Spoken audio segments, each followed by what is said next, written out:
देखंतु आपनकु ए वीडियो रे मु कहिबी आपनकर जदि पोस्ट ऑफिस माध्यमरे कोनोसी पार्सल आसुची तेबे आपण ताहाकु किपरि ट्रैक करि परिबे आपनकर मोबाइल माध्यमरे।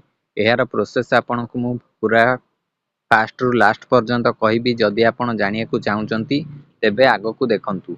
देखंतु जदि आपनकर कोनोसी पार्सल आसी थाए तेबे आपनकर मोबाइल को एई भली एक मेसेज आसीथिबो। एई मेसेज माध्यमरे आपनकु एक आर्टिकल नंबर दिया जाईची, जो आर्टिकल नंबर जरिया रे आपण आपनकर पार्सल को ट्रैक करि परिबे। एहा सहित तळे आपनकु इंडिया पोस्ट रो ऑफिशियल वेबसाइट रो लिंक देखिया को मिल जाउची। एही वेबसाइट को जाई आर्टिकल नंबर देई आपण आपनकर पार्सल ट्रैक करिवे किपरि। एबे आपनकु मु कहूची आपण देखंतु। तळे दिया जाइथिबा लिंक टी को आपण क्लिक कर देबे। क्लिक कर देले आपण इंडिया पोस्ट रो ऑफिशियल वेबसाइट रे पहुंच जिबे। एहा पूर्वरु आपण एई नंबर टी को कॉपी करी नै जिबे, किंबा चाहिले आपण मध्य लेखि परिबे गोटी गोटी देखिकी। मु किंतु कॉपी करी नउची, जहा द्वारा मते बारंबार देखिकी लिखिया को पड़िबो नाही। एबे यार ऑफिशियल वेबसाइट को पळौची। देखंतु वेबसाइट टी ओपन होई जिवो। एबे वेबसाइट टी ओपन होला परे आपनको एई भली देखिया को मिलिबो। प्रथमे जदि आपनको इंग्लिश की हिंदी लैंग्वेज चूज करिया को ऑप्शन आसीबो, तेबे आपण आपनको हिसाब रे लैंग्वेज सिलेक्ट कर देबे। या परे आपण तळकु स्क्रॉल करिवे। तळकु स्क्रॉल कला परे एठी आपनको देखिया को मिल जिवो ट्रैक एंड ट्रेस सर्विस।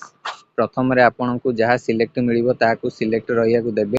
एठी आपनको एक नंबर एंटर करिवार एक बॉक्स देखिया को मिल जाउची। सेठी आपण आपनकर आर्टिकल नंबर टी को दे देबे। जो आर्टिकल नंबर टी आपनको एबे देखैतिली से आर्टिकल नंबर टी को आपण एठी दे देबे। आर्टिकल नंबर देला परे तळे आपण देखिबे आपनको एक कैप्चा देखिया को मिलुची। से कैप्चा को आपण मध्य फिल अप कर देबे देखिकिरी। देखंतु एबे मु कैप्चा मध्य फिल अप करची। कैप्चा फिल अप कर साला परे साइड रे देखिबे आपनको एक सर्च ऑप्शन देखिया को मिलुची। एई सर्च ऑप्शन ऊपर आपण क्लिक कर देबे।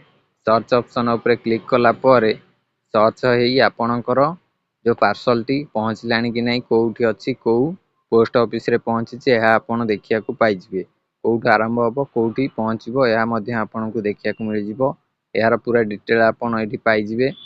देखंतु ए पार्सल टा बुक होईची चेन्नई रु, डेस्टिनेशन रहिची जेनापुर। एहा सहित एहार origin code, destination pin code मध्य रहिची। एहा सहित राउटिंग स्टेप सब मध्य एठी देई देइची।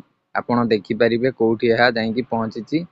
एहा को एई भली माध्यम रे ट्रैक करि परिबे। आपणकर पार्सल कोउठी पहुंचीची एभली आपण ट्रैक करन। आपणकर पार्सल कोउठी पहुंचीची एई भली माध्यम रे आपण ट्रैक करि परिबे। जदि आपणकर कोनोसी पार्सल पोस्ट ऑफिस माध्यम रे आसुची तेबे आपण एई भली माध्यम रे ट्रैक करी चेक करि परिबे।